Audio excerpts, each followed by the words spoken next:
नींद क्या है? थोड़ी देर की मौत। और मौत क्या है? तमाम उम्र की नींद। जब वो थोड़ी देर के लिए मरता यानी कि नींद में होता, तब उसे लगता कि पता नहीं कहीं ये तमाम उम्र के लिए तो नहीं सो गया। हर बार जब भी उसकी आंखें लगती, वो इसी कश्मकश में, इसी डर के साए में जीती कि पता नहीं अब वो उठ पाएगा कि नहीं उठेगा, पता नहीं उसकी नींद टूट पाएगी कि नहीं टूटेगी। और फिर जब उसकी आंख खुलती, उसका चेहरा खिलता, उसकी ज़िंदगी में फिर से खुशियाँ, तमाम उम्मीदें लौट आती। लेकिन ये थोड़ी देर की नींद और तमाम उम्र की नींद के बीच की ये जंग जारी थी और पूरे 6 महीने तक वो इसी जंग के साए तले जीती रही। और फिर एक रोज़ यूँ हुआ कि वो सोया, लेकिन इस बार नींद नहीं थी, थोड़ी देर की मौत नहीं थी, बल्कि मौत थी, क्योंकि वो तमाम उम्र के लिए सो चुका था। ये कहानी 36 साल के विवेक की है और ये कहानी 32 साल की सृजना की है। दोनों हमारे पड़ोसी देश नेपाल के रहने वाले। 19 दिसंबर, 6 दिन पहले एक विवेक की मौत हुई जिसे शायद दुनिया जानती भी नहीं। दोस्तों, सृजना और विवेक की कहानी वाकई में एक अपने आप में मिसाल है। चाहे इसमें लड़की हो चाहे लड़का हो, पता है जो सच्चे मन से लगा हो और प्रेम करता है ना भाई, वो अंत तक अपने जीवन साथी का, अपने पार्टनर का साथ देता है। और ये साबित किया है सृजना ने। मतलब उस लड़की की मेंटली हालत सोचने पर भी इतनी पीड़ा होती है ना। जिसको पता है कि मेरा साथी बिछड़ने वाला है, ये अब कुछ दिनों का मेहमान है, तो उसके मन पर क्या बीत रही होगी। और फिर भी वो सारा उसका बर्थडे मना रही थी, अपने हस्बैंड का, उसको खुश करने रखने की कोशिश कर रही थी जितना हो सके, अपनी तरफ से पूरे एफर्ट मार रही थी, उसका ख्याल रख रही थी। हॉस्पिटल वाली जो वीडियो है उसके अकाउंट पर देखी भाई, सच में बहुत बहुत दुख होता है। मतलब कहीं ना कहीं ये चीज़ देखिए, जो सच्चा लगाव होता है ना, प्रेम होता है भाई, उसको भी छोड़ना पड़ता है कहीं ना कहीं। तो एक देख लो, अतुल सुभाष की वाइफ है, वो भी एक स्त्री है।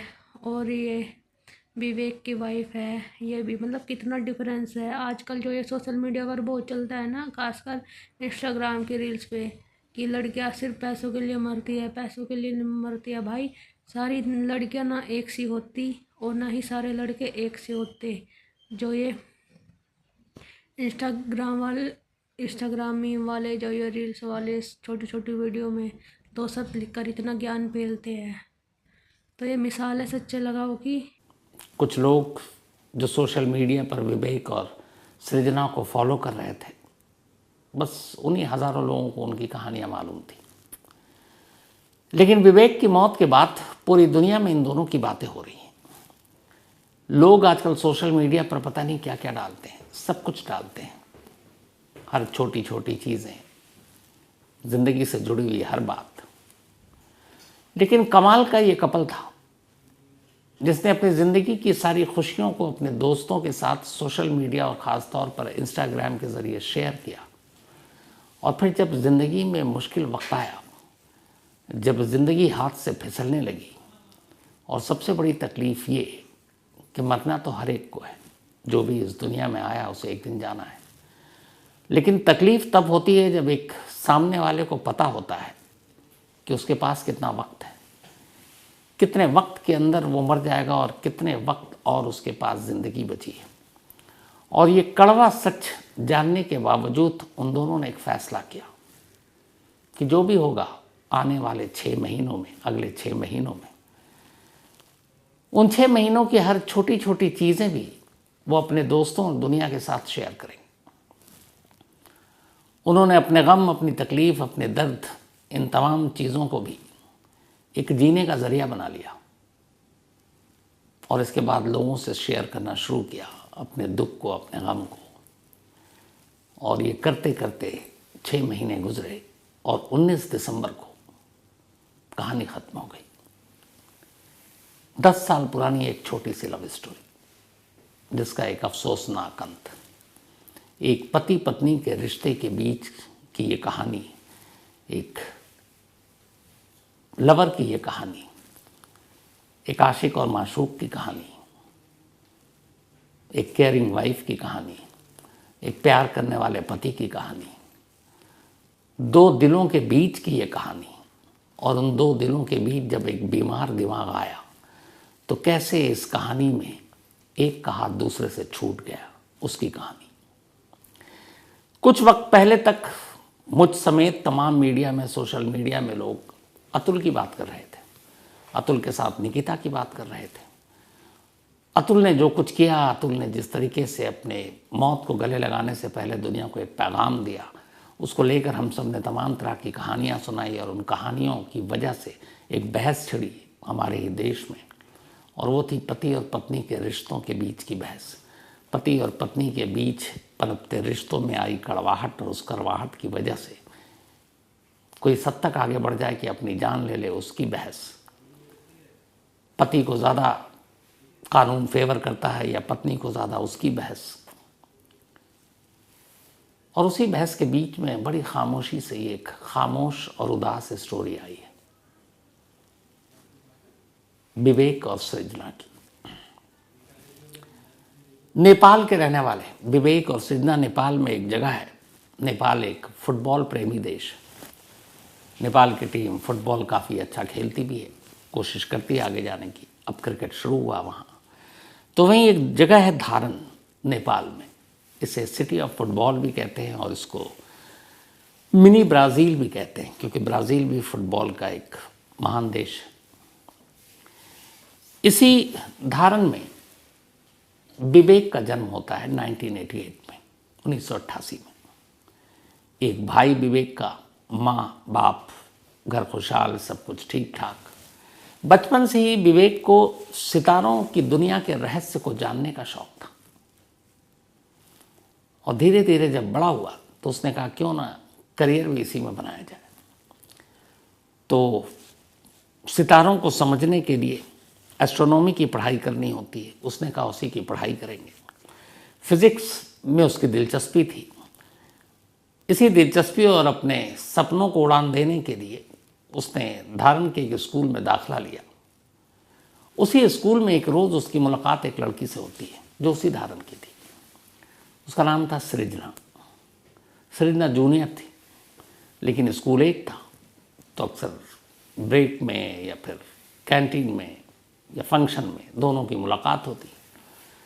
दोनों का मिजाज एक जैसा, दोनों हंसमुख, दोनों ज़िंदगी के बारे में जिंदा दिली से बात करते। जल्दी दोनों को लगा कि ये एक दूसरे के लिए बने, तो दोस्ती हुई, फिर दोनों में प्यार हुआ। इसके बाद वो वहाँ से निकलकर कॉलेज पहुँचे, फिर दोनों का कॉलेज में साथ हुआ। करीब 10 साल तक दोनों के बीच में दोस्ती रही और इसी दौरान में प्यार का इजहार भी हो गया। फिर दोनों ने फैसला किया कि शादी करेंगे। 2020 में दोनों के घर वालों की मर्जी से इन दोनों की शादी हो गई। अब विवेक और सृजना पति पत्नी थे, जिंदगी खुशहाल थी। सोशल मीडिया का दौर आ चुका था, दोनों के शौक एक थे, तो अच्छे अच्छे मैसेजेस, इंसानियत की बातें, नेचर की बातें, सितारों की बातें, दोनों छोटी छोटी अपनी तमाम खुशियों को कैमरे में कैद कर उसे इंस्टाग्राम के ज़रिए अपने दोस्तों और दुनिया तक पहुंचाने का काम कर रहे थे, क्योंकि शौक मिलते थे। इसी दौरान में शादी के बाद अब वक्त आया अपना सपना पूरा करने का विवेक को, और सृजना को भी पता था कि विवेक का सपना, ड्रीम क्या है, और उसके हर सपने में वो उसके साथ रहने की कसम खा चुकी थी। तो विवेक ने अब आगे की पढ़ाई के लिए, एस्ट्रोनॉमी में पीएचडी करने के लिए अलग अलग जगहों को चुना, रिसर्च किया। आखिरकार अमेरिका के जॉर्जिया यूनिवर्सिटी में उसे दाखिला मिल गया। दाखिला मिलने के बाद अब वो अपनी पत्नी सृजना के साथ अमेरिका पहुंच जाता है। अमेरिका में जॉर्जिया में अब वो पढ़ाई कर रहा है। अब ये था कि आने वाले दिन बहुत अच्छे होंगे, सब कुछ ठीक था। इसी दौरान 2022 में अचानक एक रोज़ अमेरिका फ़ोन आता है और ख़बर ये थी कि विवेक की माँ की मौत हो गई थी। विवेक भाग कर नेपाल आता है, साथ में सृजना आती है। दोनों सारे अंतिम संस्कार और बाकी की रस्में निभाते हैं। कुछ दिन नेपाल में रहते हैं और इसी नेपाल में रहने के दौरान एक रोज़ विवेक को थोड़ी परेशानी होती है, सर में तेज़ दर्द होता है। डॉक्टर को दिखाता है, लगा मामूली चीज़ है, लेकिन ऐसा था नहीं। पता चला उसे ब्रेन ट्यूमर है और उस वक्त 3rd स्टेज में था। पैरों तले ज़मीन निकल गई। सृजना की शादी को भी मुश्किल से 2.5 साल हुए थे। फिर भी दोनों ने हिम्मत नहीं हारी। विवेक ने कहा कुछ नहीं होगा, मेडिकल बहुत तरक्की कर चुका है। दोनों वापस अमेरिका लौटते हैं। अमेरिका में बेहतरीन सर्जन और हॉस्पिटल से कांटेक्ट करते हैं। उसके बाद इलाज शुरू होता है, लेकिन धीरे धीरे वक्त बीतने के साथ बीमारी और गंभीर होती जाती है। 2 सर्जरी होती है। सृजना लगातार विवेक की ताकत बनकर उसके साथ खड़ी है। फिर आता है 2024 जून का महीना था। वो जून के महीने में एक खबर आती है, विवेक के छोटे भाई की मौत नेपाल में एक रोड एक्सीडेंट में हो जाती है।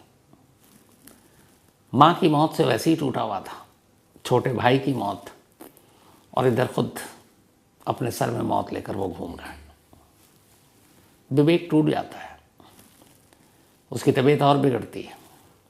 डॉक्टर देखते हैं और फिर सृजना को बताते हैं कि अब कोई मेडिकल, कोई तरक्की, कोई साइंस काम नहीं आएगा। विवेक के पास सिर्फ 6 महीने बचे।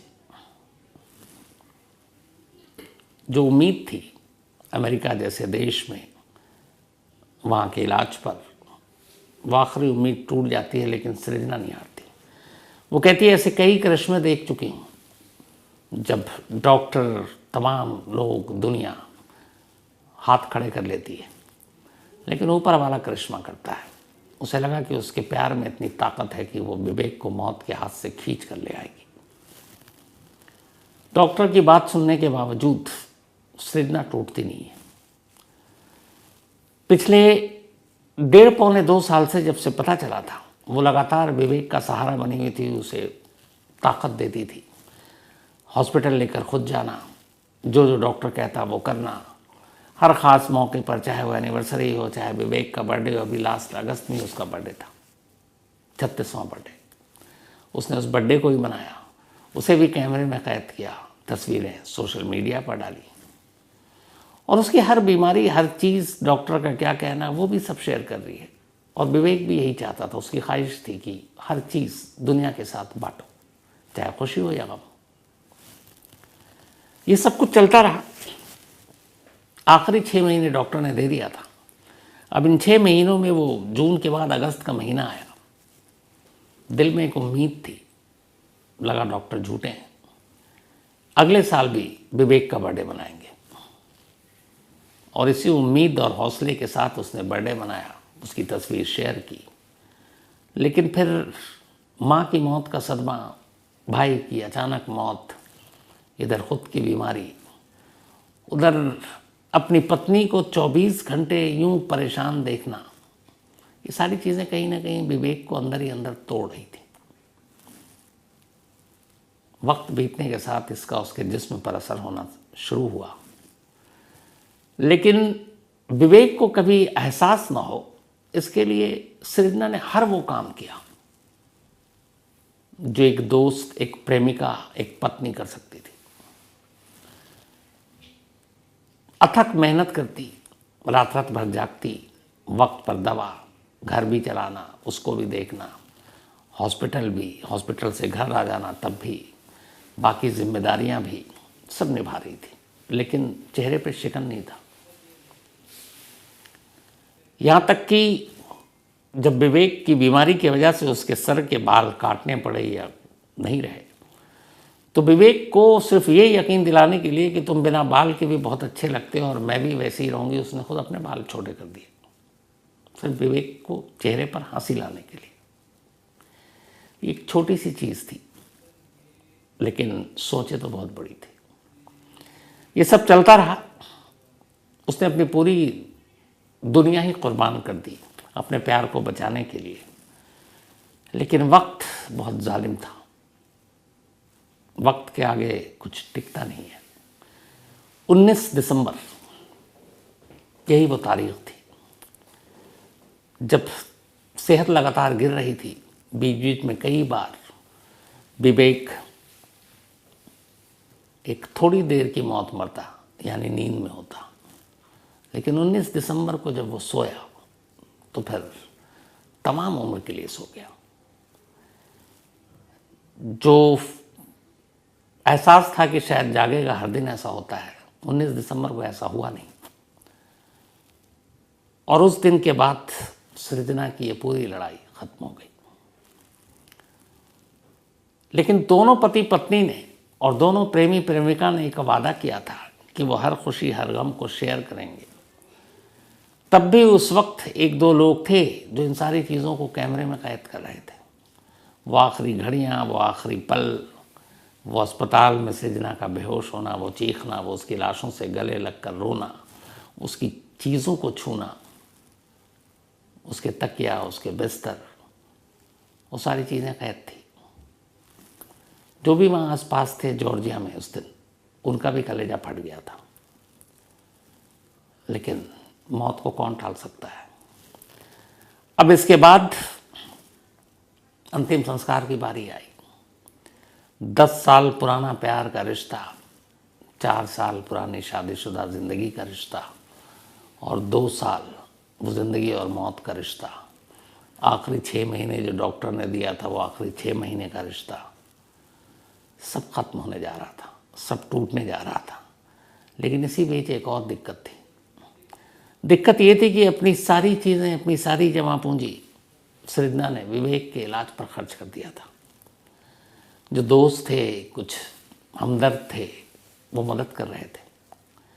लेकिन अब आलम ये था कि उसके लास्ट राइट्स के लिए या फिर कंडोलेंस मीटिंग के लिए भी पैसे नहीं थे। अमेरिका जैसे देश में ये काफ़ी खर्चीला होता है, मतलब वहाँ मौत भी खर्चीला है। आपको चाहे अंतिम संस्कार आपको शमशान में करना हो या कब्रिस्तान में, महंगी कीमत होती है। तो कुछ लोग आए, कुछ हमदर्द आए, एक मुहिम चली गो फंड मी, और इस गो फंड मी के ज़रिए विवेक के लास्ट राइट्स और फिर प्रार्थना सभा के लिए जो खर्चा होना था, उसके पैसे जमा किए गए। बहुत सारे लोगों ने मदद की। करीब $18,000 कलेक्ट हुआ और $18,000 से विवेक की अंतिम रस्म, सारी चीज़ें पूरी की गई। 19 दिसंबर के बाद आज 6 दिसंबर बीत चुका है। आज क्रिसमस है। पिछले साल जब क्रिसमस था तब विवेक और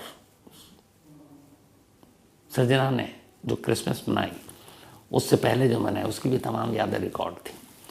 लेकिन ये पिछले 10 सालों में पहला क्रिसमस है जब इनमें से एक तो है, दूसरा नहीं है।